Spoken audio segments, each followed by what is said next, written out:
Hello folks, Jonathan Milam here, and as always, I do hope you're having a wonderful day. I picked up a horn this week that I think is just about as good a horn as you can buy. And I gave the seller what he asked for it, $400, which I think was a reasonable cost. And you can go out and spend $3,600, $4,000, whatever a new Strad cost. You won't get a better sound than what I get with this $400 instrument. One reason is it's a cornet, and the second reason is it's vintage. This is a King SilverSonic cornet from 1965, 1966. Some would say that's well beyond the golden age of instrument quality in the United States. King was still putting out a very good product. In fact, after that, they were putting out a good product. I've also got a Olds, another one of my favorite horns to play, is an Olds recording cornet. And both of these instruments, simply tremendous, simply tremendous. And from my good friend Clay at Syntex Brass, an Olds Super Cornet. Much less common than the Olds trumpet, where a trumpet will cost you half again, maybe double what these cornets cost. It's just unbelievable how these are. I do feel that cornet is a bit more of a finesse instrument. I think the lead pipe is a little bit tighter, and of course it is conical, or conical if that's the correct pronunciation. So it does get larger from the inception of the receiver, the lead pipe here, throughout the horn. And that it just has a different feel. The upper register is a little more challenging, although I think if someone worked with it enough, they would probably find it adaptable. I don't have quite the range on these that I do on a trumpet, but the quality, the ease, the playing, as someone gets very old, if they lack a lot of strength in their arms and chest, the cornet, because of its wrap, has the weight much closer to the body. It's easier to hold. Anyway, going to play a little bit with primarily this King SilverSonic and also with the Olds recording. Compare them back and forth, where the SilverSonic has a sterling silver bell and this one has the brass lead pipe. The recording that I have at present has the bronze or alloy bell, and this later model has the nickel silver lead pipe. Had one horn, great player to my way of thinking, that was a recording cornet. It had the bronze or alloy lead pipe. It to me seemed a little bit dark. When you get into the later version as well, they moved the third slide trigger from the third slide for tone adjustment. And so really what you've got now, that's the tuning slide. That goes right into the bell. And so essentially you have the whole horn tuning device, which is famous on the Pudgy as well. Okay, a lot of talk about cornets. Let's get into playing. I think I'm going to work with most all of these horns with the Shadow of Your Smile. Hope I'm playing it right. Note-wise. I hope I don't make any big gaffes there. I'm going to use a plethora of mouthpieces. I'm going to use a Reeves to begin with, about as shallow as I think one would want to go with a cornet. It's an M. Then I'm going to go to a Bach 7 New York, actually, Bach New York 7. Going to go to a GR6, I believe it is, a Curry Deep C or DC. Then I'm going to go to the Curry BBC. Lastly, I'm going to do one of my favorite mouthpieces. It's also a Curry, and that is his Vintage Cornet. And somewhere in there, I'm also going to work in a Warburton. I think he calls this his BC, I believe. Wonderful, wonderful mouthpieces. Again, we're going to start off with the Reeves M. This is a 41M. And I wouldn't want to go any shallower because I don't really, you don't want to use a screech on a cornet logically. At least I wouldn't. And we'll see how it goes. This is the King SilverSonic.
Okay, should have told you further on.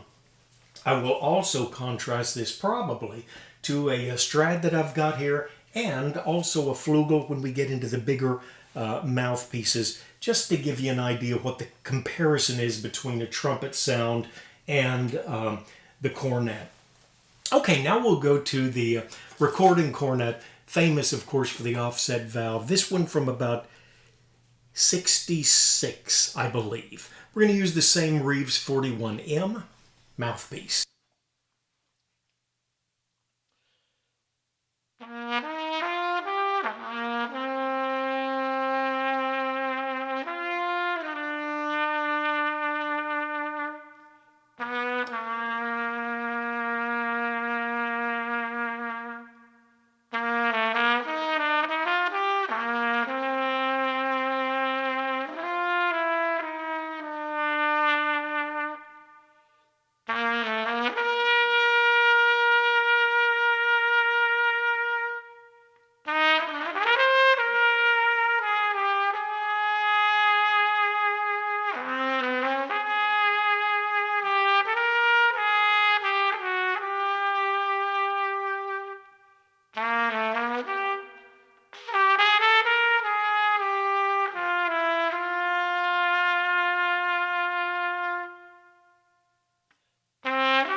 Great, great horns.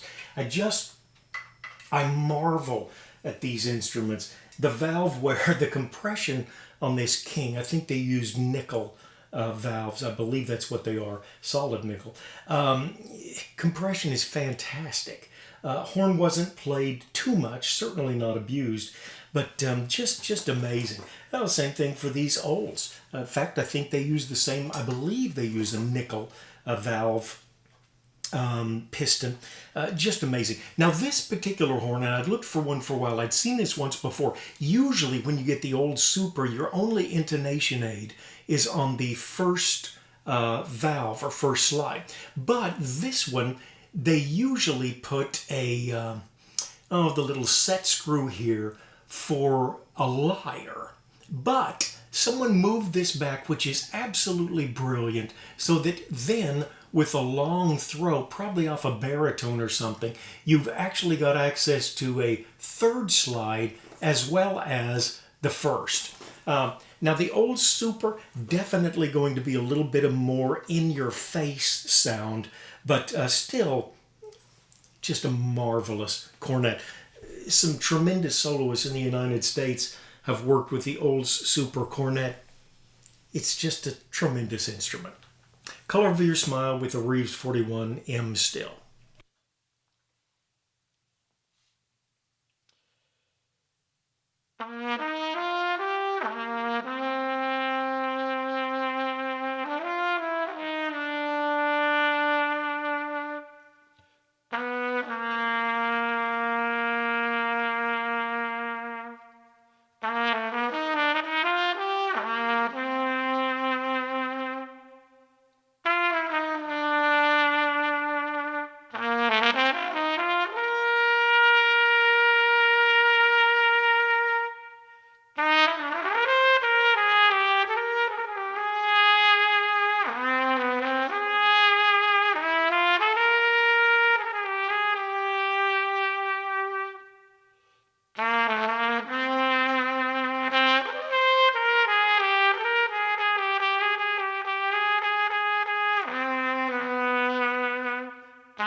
All of these are similar instruments as far as, the lead pipe.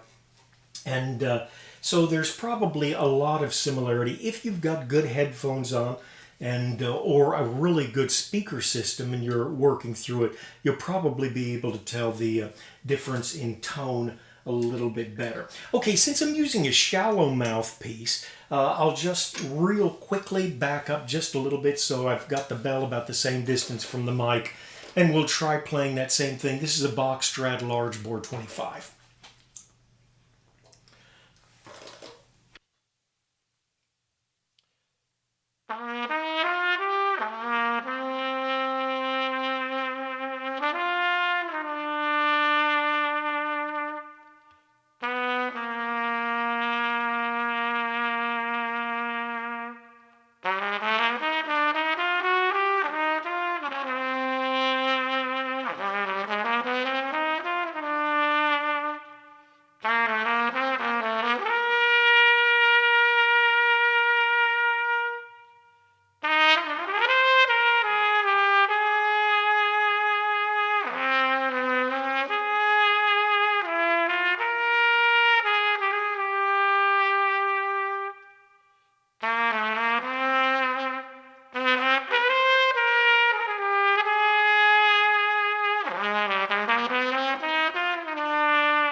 I do like my Strads. I think a lot of musicianship is confidence.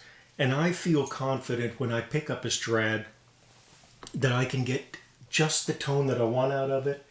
And I don't have to work much. I play Strads a lot. And so I'm very comfortable with them.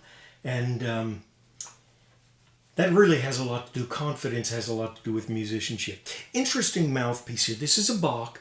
It is a Bach Straight 7. Kind of a V cup, modified V, some people might call it. And this one, I believe, is from Mount Vernon. Yes, Mount Vernon. And it is a Straight 7. Quite a bit deeper than the Reeves that we just played, but with a pretty tight drill size. So just a different sound. We'll start off with the King SilverSonic.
Okay, now we'll omit the super from this because I'm primarily trying to see how the recording pairs off against the SilverSonic, but we will include it a little bit later on. Now we'll play the recording with that same Bach Mt. Vernon 7.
I'm really working at lessening my vibrato so that you can hear the tone of the horn. Very, very interesting mouthpiece here. This is the Warburton. I'll have it listed below, and if you want to go from one clip to the next without the talking, you'll have the option. If you go down, I think it's more, there's kind of a bold more under the comments section. If you follow that, you can clip right from one to the next, and I'll have labeled exactly what I'm playing with, what mouthpiece. Very deep V, a quite deep V, I should say, but I think this has still got about a 27 drill size, so you get a very hearty tone, but it's pretty easy to manage. And what Warburton did, great mouthpiece maker, he really put a very short stem on it since it's got such a deep V. And you can see compared to the Reeves 41M just how much shorter that is. Always thought Warburton made a great product. All right, going to the King SilverSonic with this Warburton Deep V mouthpiece.